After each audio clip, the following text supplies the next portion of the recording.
देखिए मेरे प्यारे दोस्तों, जब आप टोटल करोगे तो टोटल जो आपका यहाँ पर आएगा, ये आ जाएगा 540। ठीक है, 540। जब आप 120, 140, 100 और 180 को ऐड करोगे तो ये 540 आ जाएगा आपका। अब 540 का आप चारों विषयों में जो है 60% अंक प्राप्त कर पूछ रहा है। ये 60% अंक प्राप्त करेगी, उसके चारों विषयों में 60% अंक हों। ठीक है, तो देखिए अब आप यहाँ 540 का पहले आप 60% निकाल लीजिए, तो ये आपका जो आएगा 20 से 20 कैंसिल हो जाएंगे आपके। 6 24 का 4 आंसर लगे 32, 324। ठीक है, अब यहाँ पर तीनों विषयों में प्राप्त अंकों का योग निकालना है आपको। पहले तीनों विषयों में प्राप्त अंकों का योग। तो अब देखिए यहाँ पर ये 120 है आपका जीव विज्ञान का, तो 120 का आप निकालोगे। अब यहाँ पर देखो परसेंटेज में चेंज करना आपको, ये 20%, यह है आपका 40%। तो 40 को जब आप रेशियो में कन्वर्ट करोगे, 40/100, 2 0 2 5, 2 2 0 2 5 10, 2/5 हो जाएगा। इसी तरीके से आप जब प्लस, अब देखो यहाँ पर ये वनस्पति विज्ञान के देखा आपका, यहाँ पर वनस्पति विज्ञान के 140 इंटू जब 55 को करोगे आप कन्वर्ट रेशियो में 55% को, तो यहाँ पर आएगा 11/20 प्लस का। अब देखो भूवर्ग विज्ञान में आपको दे रखा है ये 100 इंटू 45% को कन्वर्ट करोगे रेशियो में, तो आपका आ जाएगा 9/20 आ जाएगा ये। अब इसे आप सॉल्व कर लीजिए। देखिए आप सॉल्व कर लीजिए आप इसे, तो ये 0 से आपका 0 कैंसिल हो जाएगा। 5 2 जा 10, 5 4 जा 20 हो जाएगा ये 20 पंजे 100 हो जाएगा आपका। 2 7 जा 14 हो जाएगा। अब ये हो जाएगा आपका ये 48 प्लस का 77 प्लस के 5 9 जा 45, 5 9 जा 45। देखिए मैंने यहाँ पर मल्टीप्लाई करा, ये 24 2 की 48 आ गया, 7 की 11 से 77 आ गया, 5 9 जा 45 आ गया आपका। अब यहाँ पर आप जब टोटल ऐड करोगे तो ये आपका आ जाएगा 170। ठीक है, चलिए अब बढ़ते हैं नेक्स्ट क्वेश्चन की ओर। अब देखिए मेरे प्यार दोस्तों, यहाँ पर टोटल पूर्णांक जो आपका था वो था 324। अब यहाँ पर तीनों विषयों में अंकों का जो योग आया वो आया आपका 170। अब यहाँ पर पूछ रहा था आपको, तो यहाँ पर पूछ रहा था आपको गणित में वह गणित विषय में कितने अंक प्राप्त करें कि उसके चारों विषयों में 60% अंक प्राप्त हो। तो आपका टोटल कितना था, 324 था। 324 में से आप 170 माइनस कर लीजिए, तो ये आपका आ जाएगा 154। ठीक है, तो ये आपके मैथ में जो है 154 नंबर आएंगे, जिससे कि उसके चारों विषयों में कितने परसेंट है, 60% रहेगी। ठीक है, चलिए बढ़ते हैं नेक्स्ट क्वेश्चन की ओर। देखिए मेरे प्यार दोस्तों, नेक्स्ट क्वेश्चन आपके सामने आ चुका है। मैं इस टाइप का क्वेश्चन आपको पहले भी करवा चुका हूँ। इसमें देखो बोल रहा है एक गांव में पुरुषों तथा महिलाओं की संख्या के बीच अनुपात 3:2 है। यदि 20% पुरुष और 25% महिलाएं अशिक्षित हैं, तब शिक्षित लोगों का प्रतिशत ज्ञात करो। तो पहला आप देखो जो मेल और फीमेल का आपको ये जो दे रखा है रेशियो, देखिए यहाँ पर मेल और फीमेल का जो रेशियो दे रखा है आपको 3:2 दे रखा है यहाँ पर। ठीक है, यहाँ पर मेल और फीमेल का रेशियो दे रखा है 3:2। अब देखो यहाँ पर मेल की जो यहाँ पर आप ले लीजिए 100 मान लीजिए आप, यहाँ पर 300 हो जाएगा आपका ये, और फीमेल जो होंगे आपके फीमेल हो जाएगा आपका 200। ठीक है, अब ये बोला यदि 20% पुरुष आपके यहाँ पर है 300, तो 300 का 20% जो है यहाँ पर आपके क्या है, ये शिक्षित है। यहाँ पर पूछ रहा है शिक्षित, तो शिक्षित कितने होंगे, 100 में से 20 माइनस करोगे तो 80/100, 20 से 20 कैंसिल होंगे, यानी क्या जाएंगे 240। अब ऐसे ही फीमेल का निकाल लीजिए आप 200 का। अब देखो यहाँ पर 25% महिलाएं अशिक्षित है, शिक्षित कितने होंगे आपके, 100 में से 25 माइनस करोगे तो 75/100, 20 से 20 कैंसिल हो गए, यहाँ पर जाएगा 2 पंजे 10, यानी कि 150 हो जाएगा। 2 पंजे 10 का जो आंसर लगेगा 2 7 14 150 आ गया यहाँ आपका। ठीक है, 150। अब जो टोटल होगा आपका यहाँ पर, ये टोटल जो आपका होगा ये हो जाएगा आपका 390। टोटल आपका आ गया ये 390। अब देखो यहाँ पर ये जो मेल और फीमेल में जो टोटल आपके जो अशिक्षित व्यक्ति थे वे थे आपके 500। अब यहाँ पर ये जो एजुकेट व्यक्ति आए तुम्हारे शिक्षित लोग आए वे आए 390। अब यहाँ पर पूछ रहा है ये प्रतिशत पूछ रहा है, शिक्षित लोगों का प्रतिशत पूछ रहा है, तो 390 शिक्षित लोगों का 390 अपॉन में जो टोटल आपके ये क्या है अशिक्षित लोग हैं इंटू 100, 20 से 20 कैंसिल हो जाएगा, 5 7 35 और ये 5 8 40, ये आ जाएगा आपका 78%। ठीक है, शिक्षित लोगों का कितना प्रतिशत होगा, 78%। चलिए बढ़ते हैं नेक्स्ट क्वेश्चन की ओर। देखिए मेरे प्यारे दोस्तों, नेक्स्ट क्वेश्चन आपके सामने आ चुका है। यदि एक विद्यालय में छात्रों का 70% भाग लड़के हैं तथा लड़कियों की संख्या 540 है, तब विद्यालय में लड़कों की संख्या ज्ञात करो।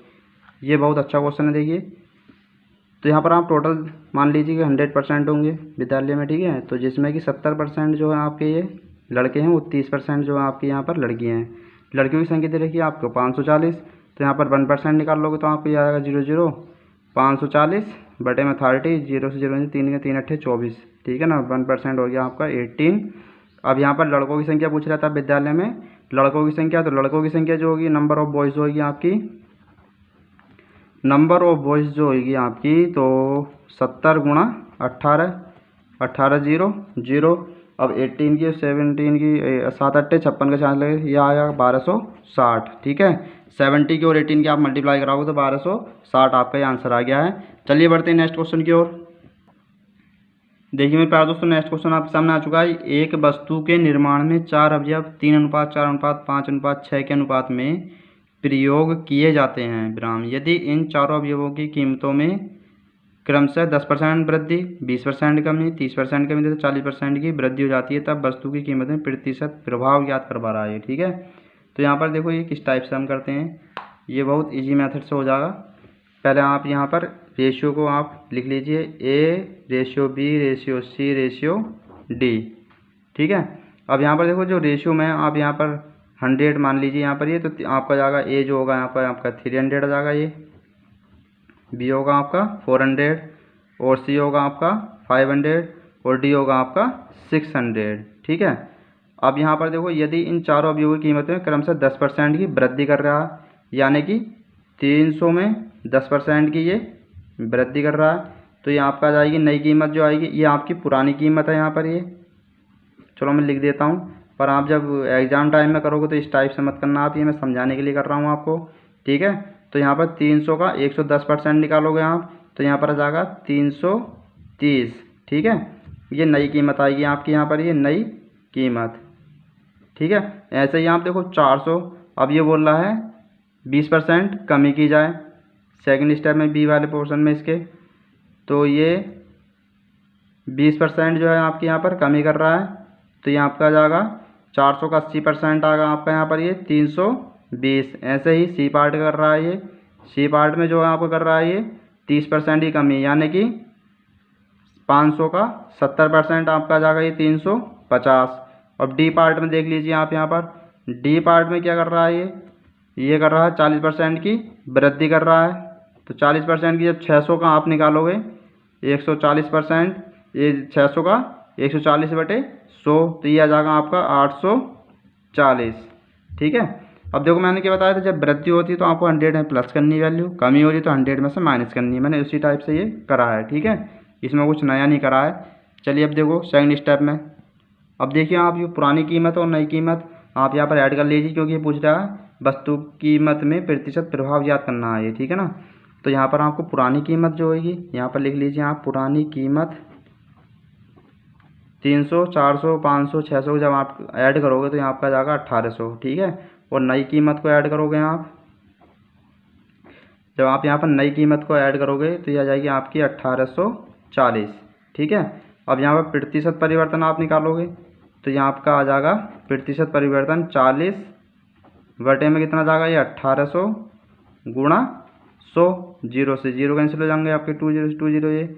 अब यहाँ पर आप कैंसिल कर लीजिए, 2 नियम 18, 2 दूनी 4, 20/9, यानी कि इसे आप मिक्स फ्रैक्शन में लिख लीजिए 2/9%, ये आपका आंसर आ चुका है। चलिए बढ़ते हैं नेक्स्ट क्वेश्चन की ओर।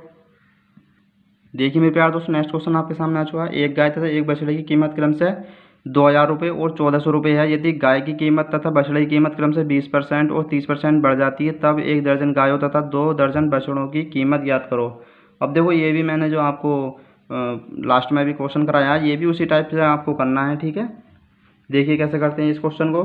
तो एक गाय की जो कीमत दे रखी है आपको स्टार्टिंग में, वो दे रखी है आपको 2000 रुपीज़, ठीक है। और एक बछड़े की जो दे रखी है वो दे रखी है आपको 1400 रुपये, ठीक है। अब यहाँ पर इसकी जो ये है आपकी पुरानी कीमत। अब नई कीमत में जो आपकी ये क्या कर रहा है, नई कीमत में जो आपको ये 20% की वृद्धि कर रहा है, तो 20% की वृद्धि कर रहा है ये, तो ये आपको क्या करना है यहाँ पर ये 2000 का 120/100 करना है, ठीक है ना। तो 100 में ऐड करोगे तो ये 120 आ जाएगा, 2000 गुणा 120/100। तो आप जब सॉल्व करोगे तो आपका आ जाएगी नई कीमत यहाँ पर 2400। ठीक है। इसी टाइप से बछड़े की कीमत में भी आपकी वृद्धि कर रहा है 30% की यहाँ पर। तो ये आपकी आ जाएगी 1400 गुणा 130/100। जब आप सोल्व करोगे तो यहाँ पर आ जाएगी 1820। अब देखिए यहाँ पर पूछ रहा है ये नेक्स्ट स्टेप में, तब 1 दर्जन गायों तथा 2 दर्जन बछड़ों की कीमत पूछ रहा है। अब नई कीमत जो आई है आपकी, एक गाय की आई है अभी 2400 रुपये। 1 दर्जन में कितनी होती है संख्या, 12। तो 12 से आप मल्टीप्लाई करा दीजिए, 2400 गुणा कितना हो जाएगा आपका 12। तो ये आपका आ जाएगा 28800। 00 12 चौक 48 का 8 लगे 4 12 24 4 28। ठीक है ना। तो ये आ गया आपका 2800 रुपये आ गया। ठीक है ना। ये देखिए मेरे प्यारे दोस्तों, यहाँ पर जो आपका 1 दर्जन गायों की संख्या जो आई है, तो ये 1 दर्जन जो आपकी एक गाय की मूल्य था वो था 2400 रुपये। तो 12 1 दर्जन होते हैं हमारी 12 संख्या, तो 12 की जो गायों की जो आपकी मूल्य आएगा तो वो आएगा आपका 28,800 रुपये। ठीक है। अब देखो यहाँ पर 2 दर्जन में कितना हो जाएगा आपके बछड़ों की संख्या, 24 गुणा एक उसकी बछड़े की दे रखी है आपको कीमत 1820। 1820 की इसकी जब मल्टीप्लाई कराओगे आप तो ये आ जाएगा आपका 436,800। ठीक है नहीं, 46,380 रुपये ये आपके 2 दर्जन बछड़ों की संख्या होगी। ठीक है। चलिए बढ़ते हैं नेक्स्ट क्वेश्चन की ओर। देखिए मेरे प्यारे दोस्तों, नेक्स्ट क्वेश्चन आपके सामने आ चुका है। 3 समान प्रतिशत वृद्धियों के बाद 100 रुपये की राशि 140 रुपये और 49 पैसे की राशि में बदल जाती है। राशि में प्रतिशत वृद्धि ज्ञात करो। मैंने इस टाइप का आपको लास्ट क्वेश्चन कराया है आपको इसी पार्ट में। ठीक है। तो आप ये आपके लिए ट्राई है, प्लीज़ आपका जो आंसर है कमेंट्स बॉक्स में दीजिएगा। ठीक है। चलिए मिलते हैं नेक्स्ट वीडियो में। अगर आपको इस जो आप मैंने आज पार्ट कराया है, सारे क्वेश्चन कराए हैं, अगर आपको इसमें कुछ डाउट है तो आप प्लीज़ कमेंट्स बॉक्स में ज़रूर बताइएगा। चलिए मिलते हैं नेक्स्ट वीडियो में। जय हिंद, जय भारत।